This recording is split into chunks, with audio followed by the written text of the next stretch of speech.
যেটি তার পরিবারের আরও 3 জন সদস্যের সাথে একটি মোবাইল কোম্পানির খুদে বার্তার একটি প্যাকেজ নিয়েছে। 1 মাসে তারা মোট 500টির বেশি বার্তা পাঠাতে পারবে না।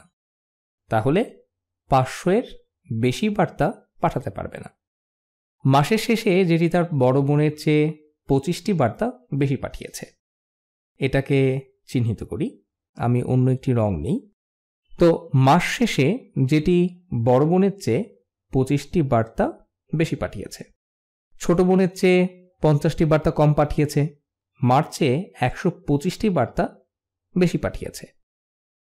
যদি মোট বার্তার সংখ্যা 500-এর বেশি না হয়, তাহলে যেটি মোট কতটি বার্তা পাঠিয়েছে।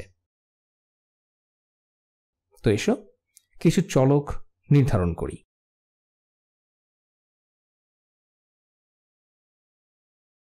ধরি OS, আচ্ছা শুধু ও হলো বড় বোনের জন্য, তাহলে এটি হলো বড় বোনের পাঠানো বার্তা।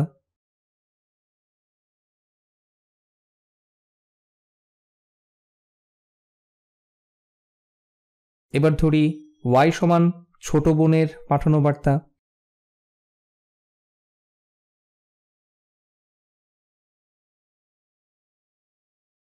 এবং তারপর M হলো তার মার পাঠানো বার্তার সংখ্যা।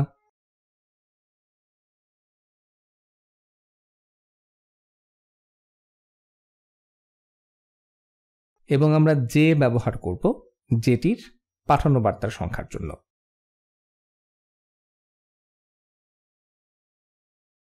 তাহলে মোট বার্তার সংখ্যা 500টির বেশি হতে পারবে না। তো যদি আমরা যেটির পাঠানো বার্তা যোগ তার বড় বোনের পাঠানো বার্তার যোগ তার ছোট বোনের পাঠানো বার্তা যোগ তার মার পাঠানো বার্তার সমষ্টি নেই, তা 500টির সমান বা কম হতে হবে। আচ্ছা, এটি 500টির বেশি না হলে যোগফল 500টির সমান বা কম হতে হবে। এখন আমরা এই প্রত্যেকটিকে কিভাবে যেটির বার্তার সংখ্যার প্রেক্ষিতে প্রকাশ করতে পারি। আচ্ছা, এখানে কিছু তথ্য দেয়া আছে। প্রথমে বলা আছে যেটি বড় বোনের চেয়ে 25টি বার্তা বেশি পাঠিয়েছে, যে সমান 25 যোগ বড় বোনের পাঠানো বার্তার সংখ্যা, যা হলো ও। এবং আরও বলা আছে যে যেটি ছোট বোনের চেয়ে 50টি বার্তা কম পাঠিয়েছে, তো আবার যে সমান ছোট বোনের পাঠানো বার্তার সংখ্যা বিয়োগ 50। ছোট বোনের চেয়ে 50টি বার্তা যেহেতু কম। এবং তারপর বলা আছে মার্চে 125টি বার্তা বেশি পাঠিয়েছে, যে সমান মার বার্তা যোগ 125। এখন আমি সবগুলো সমীকরণ জের সাপেক্ষে চাই, কারণ আমি জানতে চাই যেটি কতগুলো বার্তা পাঠিয়েছে। তাই আমি সবগুলোকে জের সাপেক্ষে চাই। তাহলে এদের প্রত্যেকটিকে জের সাপেক্ষে সমাধান করি। ওকে জের সাপেক্ষে, ওয়াইকে জের সাপেক্ষে, এমকে জের সাপেক্ষে সমাধান করে তারপর এখানে প্রতিস্থাপন করি।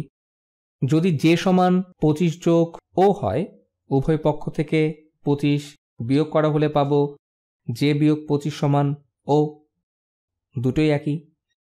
যদি একে উভয় পক্ষ থেকে 25 বিয়োগ করো, তুমি এটি পাবে। এখানে যদি সমীকরণের উভয় পক্ষে 50 যোগ করো, জে যোগ 50 হলো ছোট বোনের পাঠানো বার্তা। আমি উভয় পক্ষে শুধু 50 যোগ করলাম। এবং এখানে যদি তুমি উভয় পক্ষ থেকে 125 বিয়োগ করো, তাহলে তার মার পাঠানো বার্তার সংখ্যা পাবে। আমরা প্রথমেই এভাবে লিখে ফেলতে পারতাম। প্রথমেই বলা আছে যেটি বড় বোনের চেয়ে 25টি বার্তা বেশি পাঠিয়েছে। যদি তুমি যেটির পাঠানো বার্তার সংখ্যা নাও এবং 25 বিয়োগ করো, তাহলে তুমি বড় বোনের পাঠানো বার্তার সংখ্যা পাবে। একইভাবে সে ছোট বোনের চেয়ে 50টি বার্তা কম পাঠায়। তুমি তার পাঠানো বার্তার সংখ্যা নিয়ে 50 যোগ করলে ছোট বোনের পাঠানো বার্তার সংখ্যা পাবে। সব শেষে সে মার্চে 125টি বার্তা বেশি পাঠিয়েছে। যদি তুমি যেটির পাঠানো বার্তার সংখ্যা নিয়ে 125 বাদ দাও, তবে তুমি তার মার বার্তার সংখ্যা পাবে। এখন আমরা আমাদের মূল সমীকরণে এগুলোকে প্রতিস্থাপন করতে পারি। তো তোমার আছে যেটির পাঠানো বার্তা যোগ তার বড় বোনের পাঠানো বার্তা, কিন্তু আমরা জানি ও হলো যেটির পাঠানো বার্তা বিয়োগ 25। এরপর আছে ছোট বোনের পাঠানো বার্তার সংখ্যা।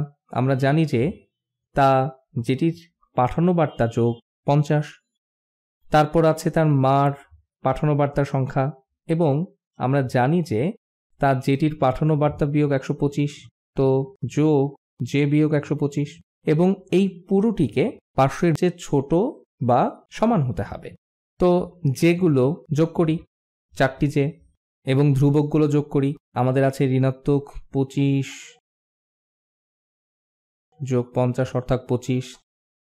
তারপর আছে 25 বিয়োগ 125, 25 বিয়োগ 125 হলো ঋণাত্মক 100। তো 4 যে বিয়োগ 100, আমি ধ্রুবকগুলো যোগ করেছি।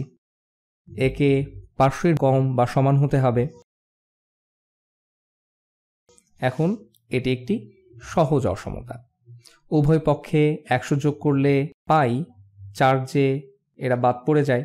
আমরা পাই 4 যে 600 এর কম বা সমান। উভয় পক্ষকে 4 দিয়ে ভাগ করি। অসমতা চিহ্ন পরিবর্তন হবে না, কারণ 4 ধনাত্মক সংখ্যা। তাহলে আমরা পাই যে হলো 150 এর কম বা সমান। সুতরাং যেটিকে 150টি বা তার কম বার্তা পাঠিয়েছিল, একমাত্র তাহলেই তাদের প্যাকেজ অনুসারে শর্তগুলো সিদ্ধ হয়।